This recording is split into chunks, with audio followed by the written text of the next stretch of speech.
என்னடா அது, நம்மளும் ரொம்ப நாள் அல்லாட்ட துவா செய்யறோம், அல்லாஹ் அந்த துவாவை ஏற்றுக்கொள்ள மாதிரி தெரியலையே அப்படின்னு சொல்லி நீங்க கவலைப்படுறீங்களா?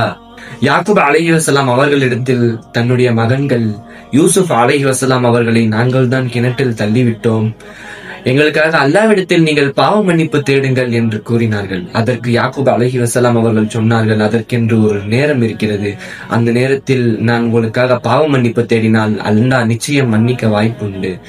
அந்த நேரம் தஹஜ்ஜுடைய நேரம். தொழுகையாளியாக இருப்பவர்கள் தஹஜ்ஜுடைய தொழுகையை ஃபர்லாக்கி கொள்ள வேண்டும். 40 நாள் குறிப்பிட்ட துவாவை தஹஜ்ஜுடைய நேரத்தில் கேட்டால் அது நிச்சயம் நிறைவேறும்.